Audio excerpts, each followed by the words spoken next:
Scumbags, what's going on? This is Vote of No Confidence. My name is Andrew Fantasia. Hello. And I'm Rob McDonald. Hello.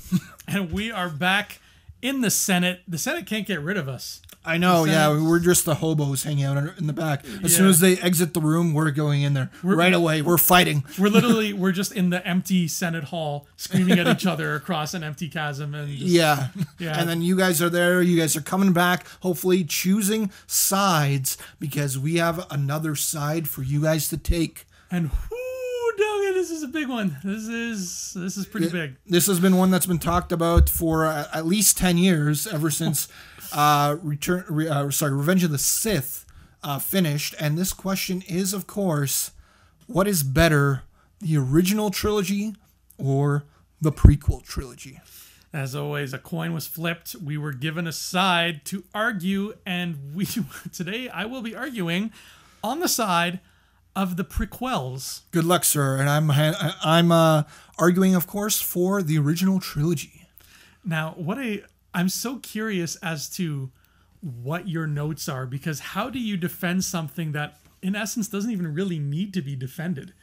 It's like you're trying to defend that gold is shiny.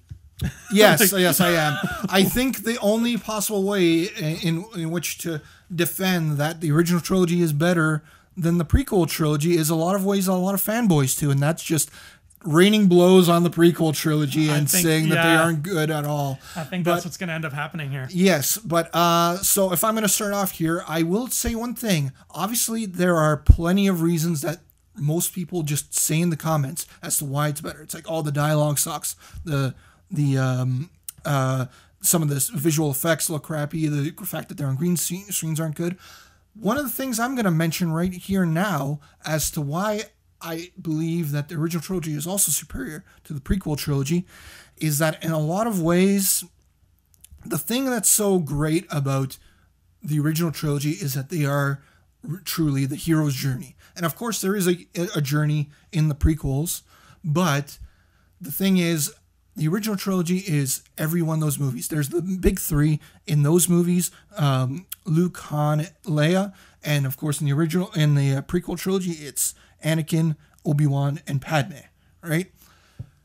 But the thing is that the original trilogy has on the prequels is that throughout all three of those original trilogy movies, you had those big three, but every one of those movies is about Luke. Mm-hmm. Those movies are about Luke and his journey through A New Hope, through Empire Strikes Back, and through Return of the Jedi.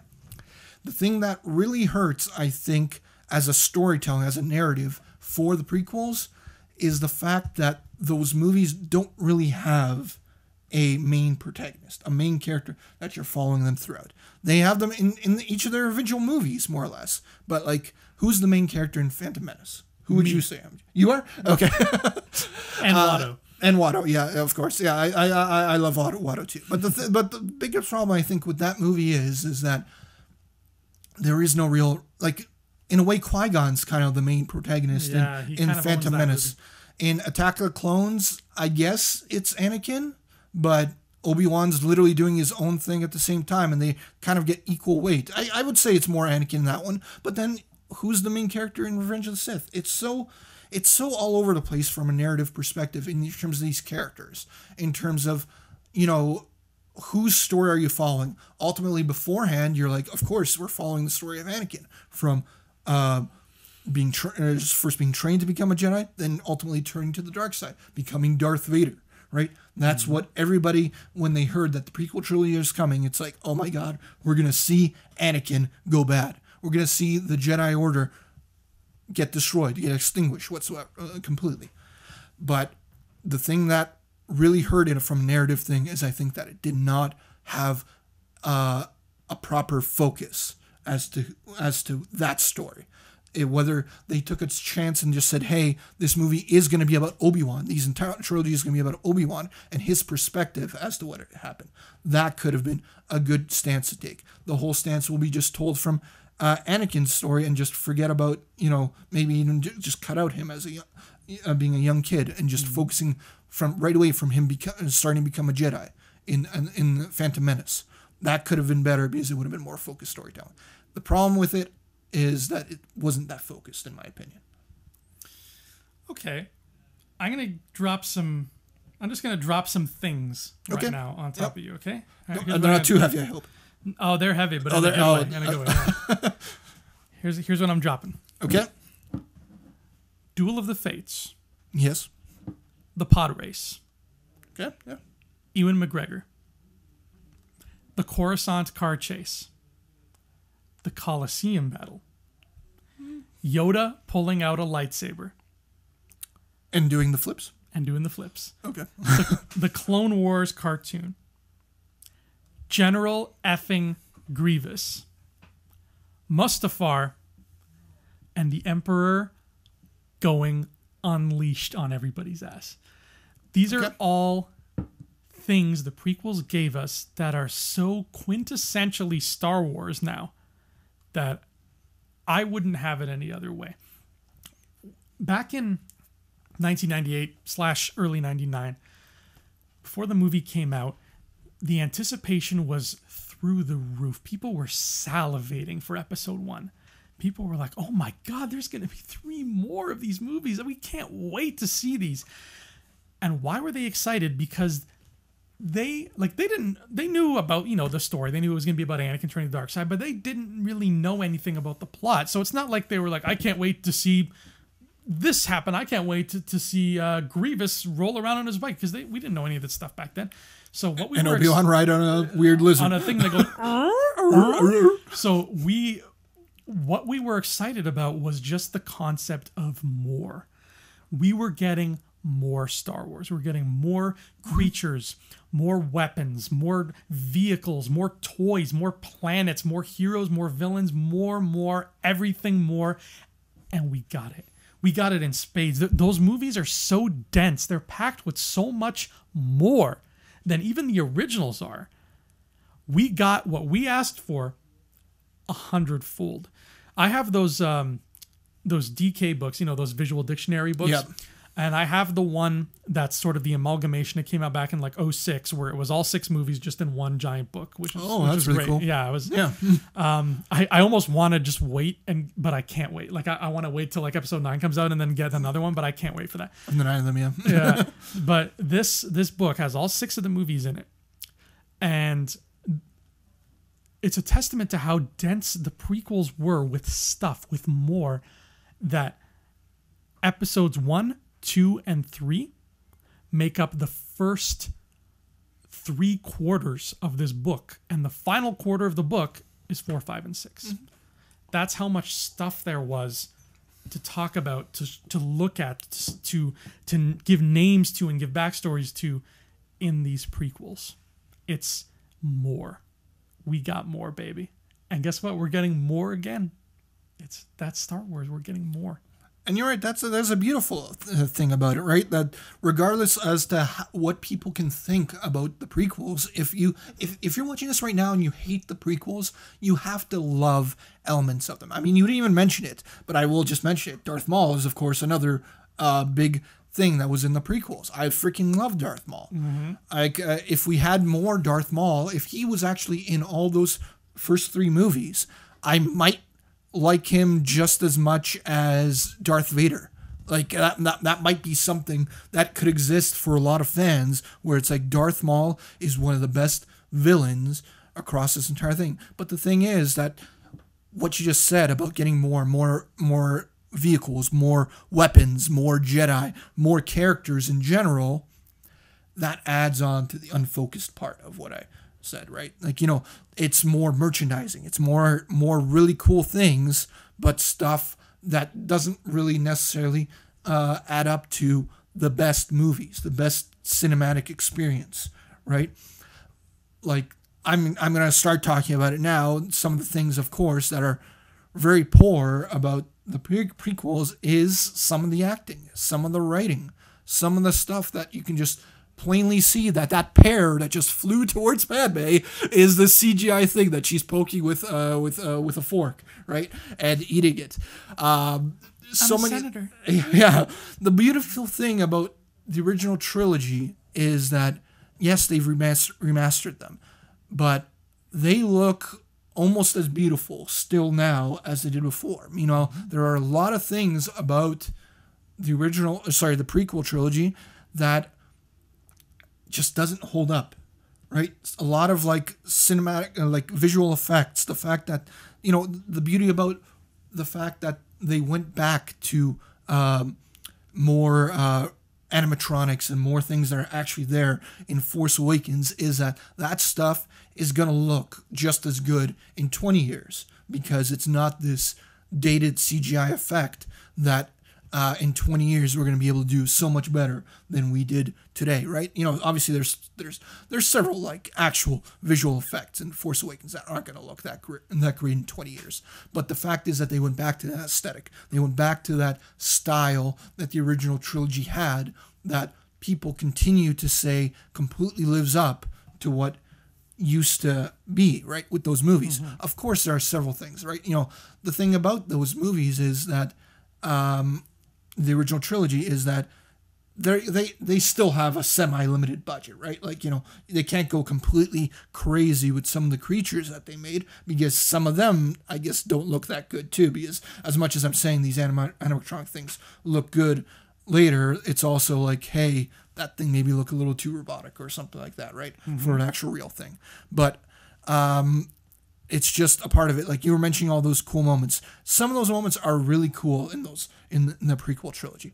But if I'm going to say that the pod race is Star Wars, I don't know if that really is Star Wars. Really? Like, well, because it's in one movie, right? Mm-hmm. It's just in one movie, and it's a cool sequence. I'm somebody that likes that, you know, likes that sequence for the most part. But are we going to ever see a pod racer again?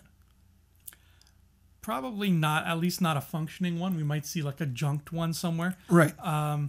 But what is so great about Star Wars is it shows us these facets of this universe just for a second. And then, it's like looking at something in the light and you're spinning it around and you only look at one side, but you keep spinning and you keep seeing new things. And, pod racing it's not exclusive to Tatooine. So we might see Malice there. We might see another planet where it's happening in the background. That's just Phantom Menace gave us the opportunity to add that to our little bag of ammunition of little things that just make the universe so detailed. Sure. Yeah, absolutely. It's a number of really good things. Again, I may not like the prequels that much. Like I definitely have some definite problems with some of those movies. But at the same time, to say that they're even close to being as equal as the original trilogy, I think is a little bit of misdemeanor.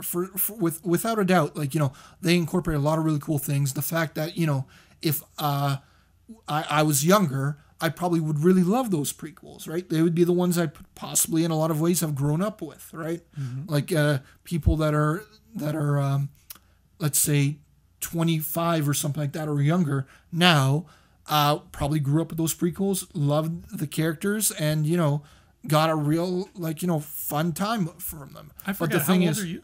I'm 32. Oh, yeah, okay, that's right, okay. Ladies. 32 right 32 here. 32 girls. Oh. Anyway, as being that age, like I still enjoyed them when they came out, right? Mm-hmm. I was a part of what some people are calling now Phantom Menacing, where it's like you saw the Phantom Menace and you really liked it, and then as time went on you were like, that wasn't a good movie or something like that, right? Like, you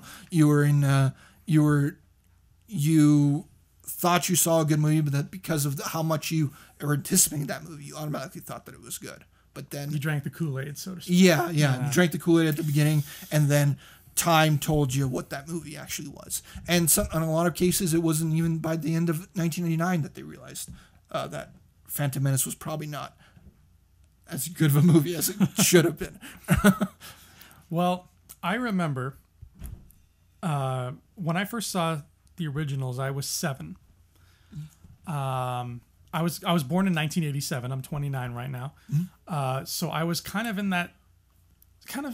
in that sweet spot right in the middle where I was too young to be part of the original generation.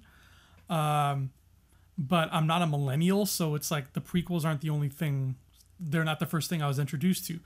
I saw the prequels about 4.5 to 5 years after I saw the originals. I was 11 going on 12 when I saw Phantom Menace.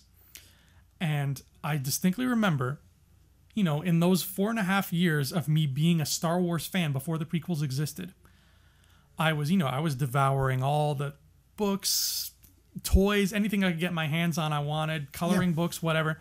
I was, you know, as big a junkie as I am today for Star Wars stuff. But the difference is, guess how many of my friends were Star Wars fans? Zero? Really?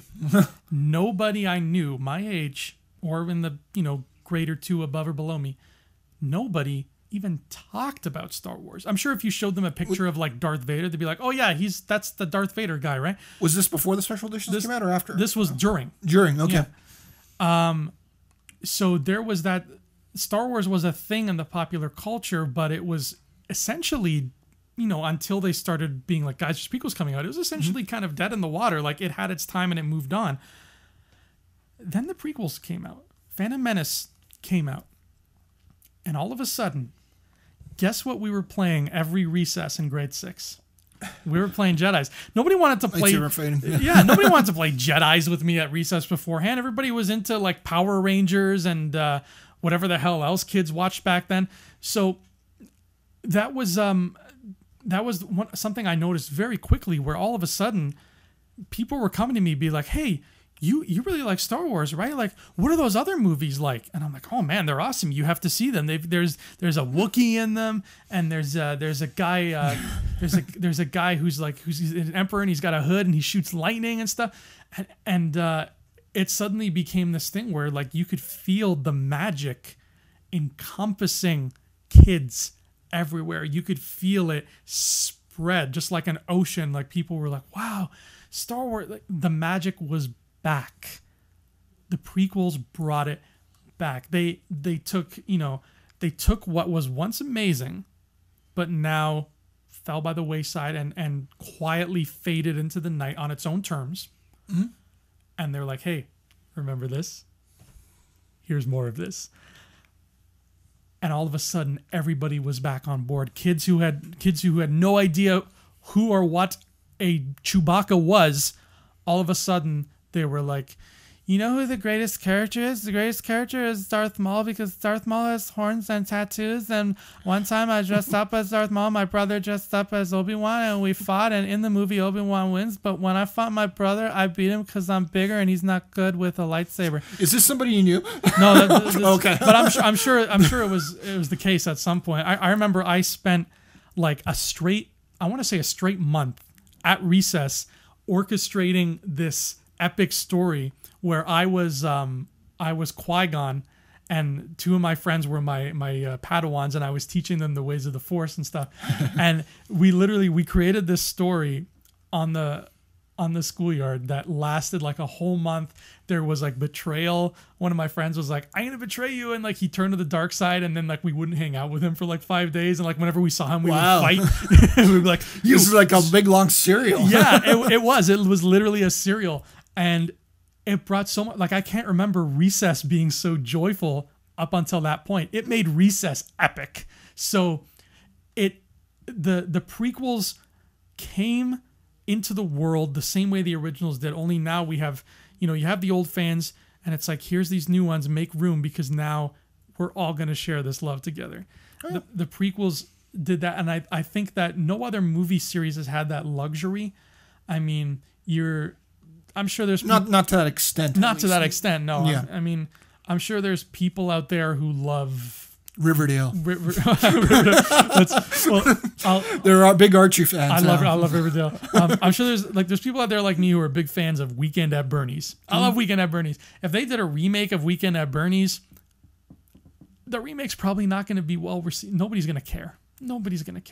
But the fact that they made Star Wars again, they told a different part of the story. They brought it back. They brought it back with love. They didn't cheap out on it. They didn't think, well, everybody loves us, so we can just rest on our laurels and make this movie for like $5,000. Am I right? No, they didn't do that. They stuck to their guns. They made the movies that they would have made back then if they could have. Mm-hmm. And they told a whole new generation, sit down, let me tell you a story. This has never been done before or since in a way that was so beautifully received by so many people, young and old, across the globe?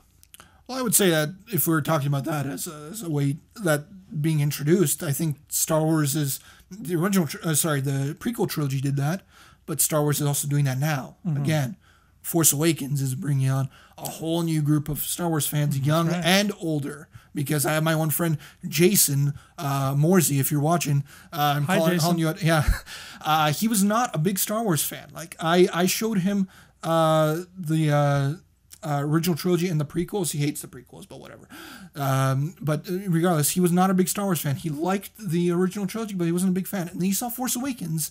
He saw The Force Awakens 4 times in theaters. For a Star Wars fan, I think that's pretty astounding. That's pretty astounding. And he loves the movie now. Like he's collecting Funko Pops now, and he's not even getting the original trilogy or prequel characters. He's only getting the Force Awakens ones. He hates you now, Rob. He's like, God damn you! Look at all the money I'm spending because of you. He's told me this several times. He's just like, it's because of you that I like Star Wars. So he says that, I think, as an insult, but I take that with huge pride that I'm creating more Star Wars fans, and I think we all are creating more Star Wars fans. So yeah, I think that's just the thing about what Star Wars does. It's just that's Disney's taking the ball and running with it. They're creating more and more Star Wars fans as they go. And but still, I think that especially between the original trilogy and the prequel trilogy, the fact that was kind of missing with the prequel trilogy was the quality. The character, like some of the character building and world building was still there. They created, like you said, really cool things, really cool, people that wanted to dress up as these characters, but they looked awesome. And that's something that we calling back to the Jar Jar thing. We did a Jar Jar vote of no confidence a few episodes ago, and I never called out Jar Jar for being a poor design for a character. I think he looked decent, and that's a heck of a reason why, because I believe I bought a Jar Jar figure before the movie even came out. Oh, wow. Because he looked cool. That's right. I think I still have that Jar Jar figure somewhere. I'm sure James is listening through the wall and probably ready to steal it from me at any moment. Like, where do you keep it? Where's the figure? Where's the figure? But yeah, I think that's the thing. Do you got anything else to add on to this? I do, yeah. I think that when you look at the impact the prequels made, again, in the world and in the box office, I mean, those movies made money. Phantom Menace was the best highest amongst grossing the 3, I think. movie. Yeah. Didn't it outgross A New Hope as well? I think it was the highest grossing Star Wars until Force Awakens. Yeah. I believe you're right. Like, not adjusted for inflation. Right. Yeah. It was. Yeah. And one thing we have to take into account when we look at those numbers is they're even more impressive than we give them credit for. When the Star Wars trilogy, the first one, came out, the climate of cinema was a very different climate. Aside from maybe like Jaws and then later on Raiders, the blockbuster scene was a very rare thing. So when Star Wars came out and it suddenly, boom, the whole world is watching this one giant movie, that was a new thing. So of course that blew people away, and of course people are always going to be talking about it. When the prequels came out, everybody was still talking about them in that same way. People were still lining up for them. You still had to line up, book your tickets in advance. But the difference is, like I said, I was in grade 6 when Phantom Menace came out, and then I was in high school for the final 2. While those movies, the prequels, while they were coming out, you know what else was coming out? X-Men, Harry Potter 1, 2, and 3, Spider-Man, and the freaking Lord of the Rings trilogy were coming out at the exact same time. There was a year where you could go see Star Wars, Spider-Man, and Lord of the Rings the same within 12 months. That's mind-boggling. And those movies, people were talking about them. But not to the extent of Star Wars. Not to the extent, and this is the prequels. This is the movies that everybody supposedly hates. Those movies were still the number one topic as far as fanboys of like geek culture are concerned. As far as movie fans are concerned, Star Wars was the top of the top. And I think if the prequels had truly been really, really bad, that would not have been the case. I think that at that point, something like Lord of the Rings would have won the box office of the early 2000s, for lack of a better term. But Well, if we are talking about winning the box office, I do believe that those Lord of the Rings movies. it did, it did make more money. But Yeah. I'm talking about in terms of just like how much Cultural. people were talking about it, how much cultural. I didn't know anybody. Like I still knew, I wasn't a little kid when Rings was coming out, but I knew a lot of little kids. I didn't know any little kids who were like, "Let's go play Frodo in the schoolyard. I'll be Legolas." That wasn't happening. Kids were still saying, "I'm gonna be Anakin, and you be Obi-Wan, and you be the silver RoboCop guy with the guns." That was still going on. So the world got an influx of new things at the same time. But guess what still stood out? Star Wars. So I truly believe that if the prequels were as bad as people claim they are, it would have been an entirely different situation. But hey, that's just, Well, yeah, it's a good point. I mean, you can't say that the prequels were not inspirational, because there's a lot of big fans. We have a lot of fans on this very channel that are huge prequel fans. Hello to you. I do not like them as much as perhaps other people on our panel, but I really wish James was in here. If this James, was like a yeah. tag team, like you and Brock versus me and James, because I would love to hear what James would have to say. Oh yeah, Because he could- it'd be interesting. Yeah, We'll could get a defend- tag team vote of no confidence at one point. That Yeah. will happen. But as for today is Can that vote of no confidence be about which of Padme's dresses was the best one? I've been arguing that for 10 years. I mean, that's the rainbow one, right? Yeah, I think so too. Yes! So maybe you and I should team up on that one. And All right, deal. they'll take the red one or whatever Yeah. as Queen Amidala. Yeah. Yeah, we'll Stupid totally. red one. Yeah. But as for this topic, this is original trilogy versus the prequel trilogy. Which one is better? Which one of us argued it better? He did a really good job for the prequel trilogy. Thank you. Yeah, that was harder than it looked. Yeah. As for this, you tell us what you think. Who won this debate? What do you think is better, the prequel trilogy or original trilogy? I mean, just say, even if you like them just as much, there's a lot of people that like Star Wars, all Star Wars equally. Mm-hmm. And that's the beauty of Star Wars, is that even if they're creating less than stellar movies, they're doing a lot of good things right. They're doing a lot of things right. So, yeah, that's this episode of Vulnerable Confidence. I'm sure we'll be back again shortly. So stay tuned until next time. I am Rob McDonald. I am Andrew Fantasia. Stay classy. Hey scumbags, thanks for watching. Don't forget to give us a thumbs up on our video. As always, please subscribe to our YouTube channel, Rebel Scum Podcast, for all the latest videos.